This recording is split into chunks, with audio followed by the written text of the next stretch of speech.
My name is Marshall Kwok Nguyen, and my partner is Sasa Tantan. We are Group 7 from the class CYBR432 with cryptography by Professor Khaled. And for today, we will present our topic, which is the Analyst of Advanced Encryption Standard AES on GPU. Let's jump right into it. For today's presentation, we're going to have a small introduction or the overview of advanced encryption standard AES and GPU, and also the GPU-based AES approach, implementation, and summary. And Sasa Tantan will help me to present the implementation and summary for today. For the introduction, as the internet has become more and more important in commercial, government, finance, and other special areas, there is an increasing demand of efficient data encryption solution. And the Advanced Encryption Standard AES is a specification of a symmetric cryptographic algorithm announced in 2001 by the National Institute of Standards and Technology, NIST, to replace its predecessor, the Data Encryption Standard, DES. AES has shown a great number of advantages in security, flexibility, and is the first and only publicly available cipher approved by the U.S. National Security Agency, NSA, for protecting confidential information. And over the years, the computer graphic processing unit (GPU) has distanced beyond the expectation set by Moore's predictions with the current development in CPU overall performance. And the various parallel products on the market promote high-performance computing gradually into the desktop and laptop markets. The GPU could act as a good co-processor in block cryptography, so the effort to develop novel approaches to analyze AES encryption on GPUs a significantly important practice. A little bit on overview.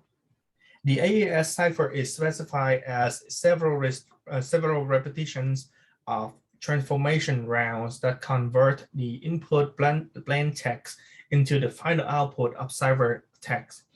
Each round contains several processing steps. For example, here we have the four steps, which the first one is add round key, subbytes, shift rows, and mix column.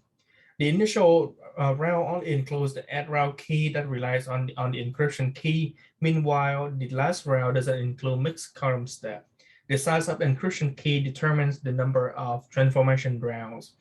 And using the same encryption key and applying the set of reverse rounds, the ciphertext can be deciphered into the original plain text.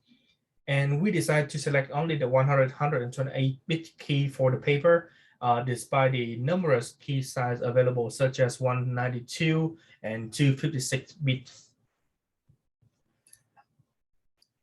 And a replacement of 4 steps in the AES transformation route can be achieved by using a lookup table solution to ensure a better and more efficient efficient implementation on 32-bit processors or more.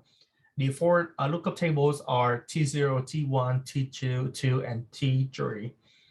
Each table only detects 1 byte of input and returns a 32-bit column vector. The operation of each transformation round here is shown by the formula, where A represents the round input, the KG is 1 column of the stage key, and EG denotes 1 column of the round output in terms of bytes of A. According to the equation above, it only takes 4 exclusive OR operations and 4 table lookups per column per round, although the transformation order of AES decryption and encryption algorithm and encryption algorithm has the same structure. Let's talk about GPU. A graphic processing unit is a specified electronic circuitry intended to accelerate visual rendering. GPU are used in embedded system, such as mobile phones, PCs, and workstations. Nowadays, to deal with the generation of images, films, video games, cell phone, and many applications with the help of computers, GPU is especially referred to its high performance and efficiency in the virtual environment. Unlike the CPU, which is only made up of a specific cores, GPU is made up of hundreds of cores. So basically, core is the power and the ability of a GPU to do specific calculations or computations. CPU performs one computation at a time in a serial form.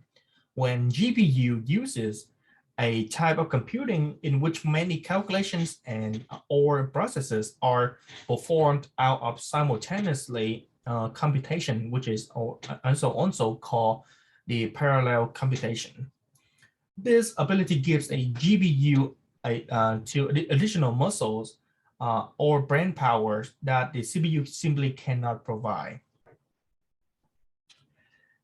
In certain CPUs, they are embedded on the CPU chip, which is the GPU, which in the context of the integrated circuits is a small block of semiconductor material on which given functional circuit is fabricated.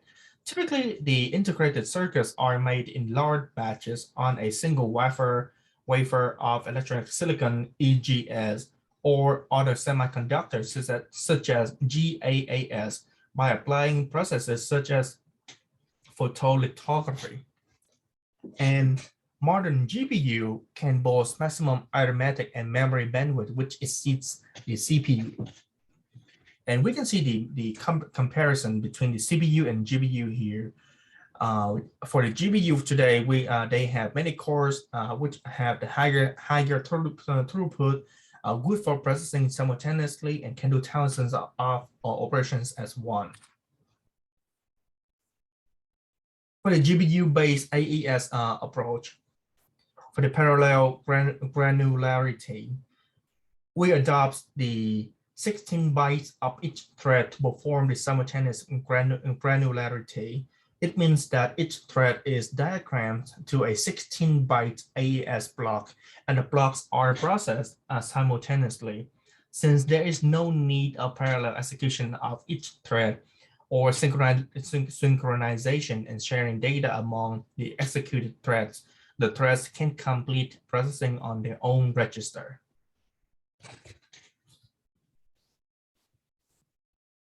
The memory usage scheme, both of around keys, values, and T boxes are read-only data and shared by all threads in line with the constant memory features.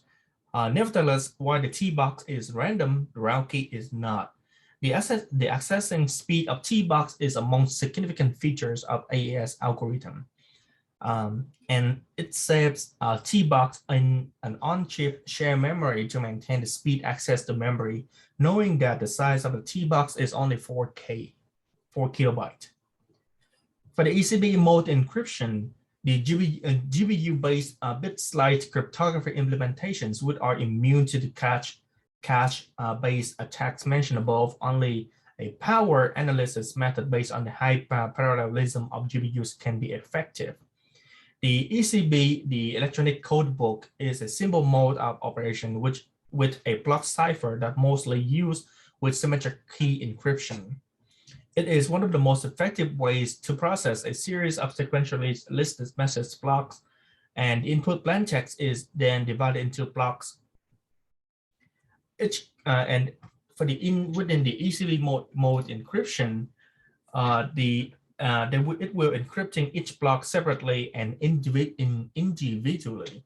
The same key is used for all blocks encryptions, and if a plain text block repeats in the original messages, the corresponding ciphertext block will be repetitively used in the encrypted message.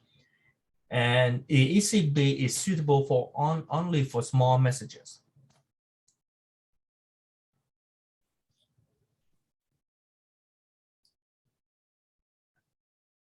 The CBC mode AES decryption.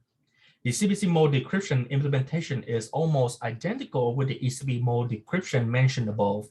However, the distinguished feature is that the decrypted blocks need to exclusively or the previous ciphertext blocks in order to retrieve the exact plain text. To prevent the ciphertext blocks from preloading into global memory processing, causing low bandwidth for the exclusive or operation, we can store the ciphertext blocks into shared memory. This is made possible by the preloaded ciphertext blocks in the registers by each thread. Thus, high efficiency in recovering the exact plain text in shared memory can be achieved by inverse the cipher function which has been applied to the corresponding cipher block. It results in the resulting block can exclusive or with its previous ciphertext block. And now Sasha Tantan will talk about the implementation and the summary of our project.